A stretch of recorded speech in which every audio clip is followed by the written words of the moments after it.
विश्वविद्यालय अनुदान आयोग यानी यूजीसी के नए कानून के खिलाफ स्वर्ण समाज ने मंगलवार शाम छतरपुर शहर में भारी विरोध प्रदर्शन किया।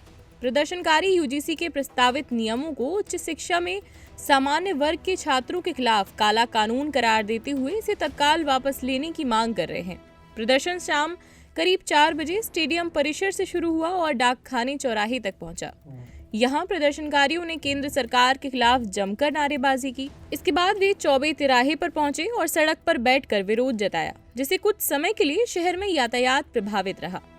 छात्र नेताओं ने यूजीसी कानून को उच्च शिक्षा व्यवस्था को कमजोर करने वाला और छात्रों की आवाज दबाने वाला बताया।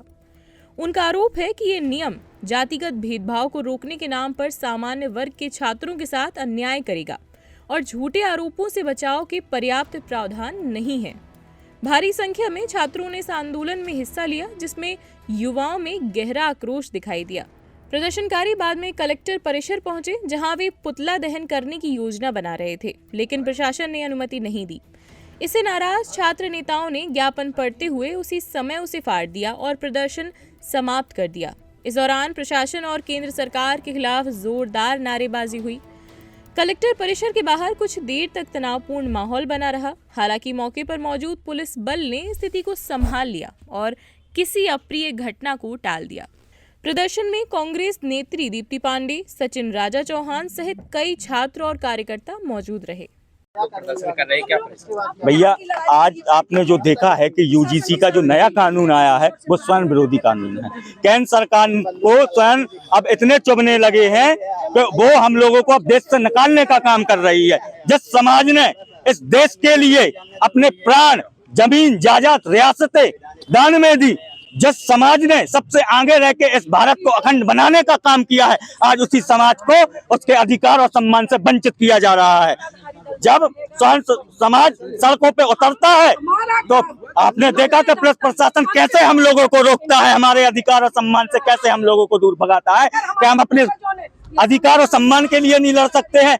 यूजीसी में जो नया कानून आया है उसमें आपने सबको स्थान दिए, सब स्वर्ण को छोड़ के। क्या स्वर्ण इस देश में अपराधी है? क्या आतंकवादी है? क्या वो कोई आतंकवादी है? स्वयं समाज आपने उसको टारगेट करने के लिए एक कानून बनाया है। अगर कोई झूठी कार्रवाई करती है तो उसके ऊपर कोई भी कार्रवाई नहीं होती है। अगर मैं यूपीएससी का, अगर मेरे भाई मेरी बहन कोई सिविल इंजीनियर का या सिविल सर्विस का कोई भी आप प्रिपरेशन करते हैं, अगर उनके ऊपर एक झूठी मुकदमा करवा दिया जाएगा तो उनका तो जीवन खत्म हो जाएगा। हरिजन कानून कम था क्या? स्वर्ण समाज अभी कम प्रताड़ित हुआ था कि हरिजन एक्ट से कितने निर्दोष पकड़े गए, उसमें कितनों को फंसाया गया। आप वही राजनीति आप विश्वविद्यालय में लेना चाहते हैं। ज्ञान और संवाद का केंद्र है विश्वविद्यालय, जहाँ पे आप ऐसी राजनीति और जातिवादी और मानसिकता लेके ये केंद्र सरकार और मोदी सरकार आ रही है।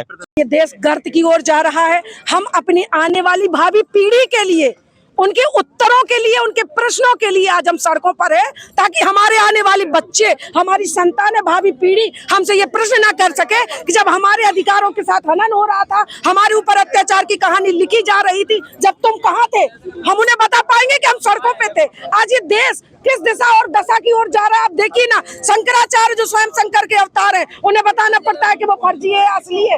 मोदी जी तय करेंगे, आज ये प्रशासन तय करेगा। और यहाँ ये बच्चे जिनके अधिकारों के हित के लिए आज सड़कों पे उतरे हैं, ये बच्चे नहीं चाहते हैं कि हमारे साथ भेदभाव हो। आज प्रशासन इनके साथ दोयम दर्जे का भेदभाव कर रहा है, इनको इनका विरोध प्रदर्शन नहीं करने दे रहा। अगर हमारे पूर्वजों ने ये देखा होता जो हमारे प्रशासन कह रहा है, अगर संविधान और संविधान के साथ अगर आज आजादी की सांस हम कैसे ले रहे होते। हमारे पूर्वजों ने जो किया, अंग्रेजों से लड़ाई के लिए साम दाम दंड भेद करके गुजरे, तब हम यहाँ आजादी की सांस ले रहे हैं और हम आगे आने वाली पीढ़ियों को आजादी की सांस के लिए ही यहाँ लड़ रहे हैं। पुलिस प्रशासन को धाराएं लगानी है वो धाराएं लगा ले, उन्हें जेल में डालना है वो जेल में डाल दे। हम उनकी जेल का भी वो देख लेंगे कितनी ऊंचाई है। आज हम सब केवल और केवल मोदी जी के काले कानूनों के लिए बैठे हैं। आपने देखा ये देश वो है जहां किसानों के लिए सड़कों पर कीलें बिछा दी। लगातार 1 से लेकर 2 वर्ष तक हमारे किसान संघर्ष करते रहे। ये महिला विरोधी सरकार है, ये किसान विरोधी सरकार है, ये युवा विरोधी सरकार, ये छात्र विरोधी सरकार है। ये देश को पहले हिंदू मुस्लिम की राजनीति में बांटती है,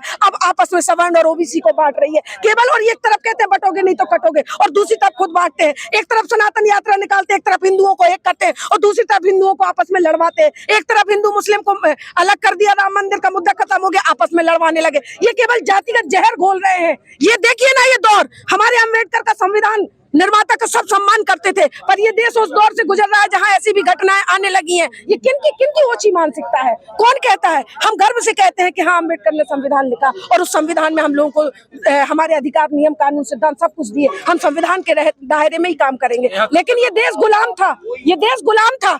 इस देश को आजादी दिलाने के लिए खून बहा है। देखिए, बच्चों ने पुतला दहन का केंद्र सरकार का कार्यक्रम बनाया था, विरोध प्रदर्शन का बनाया था, बाकायदा एसडीएम के यहाँ सूचना दी गई। टीआई साहब को मैंने खुद बोला, एसडीएम साहब को मैंने खुद बोला, लिखित में ये पत्र मैंने ही बच्चों के माध्यम से भिजवाया था कि आपके पास सूचना पहुंच जाए। अब अगर नहीं होता है तो मोदी और योगी जी की पुलिस प्रशासन की सद्बुद्धि के लिए हम लोग यहाँ ईश्वर से प्रार्थना कर सकते हैं और संघर्ष कर सकते हैं।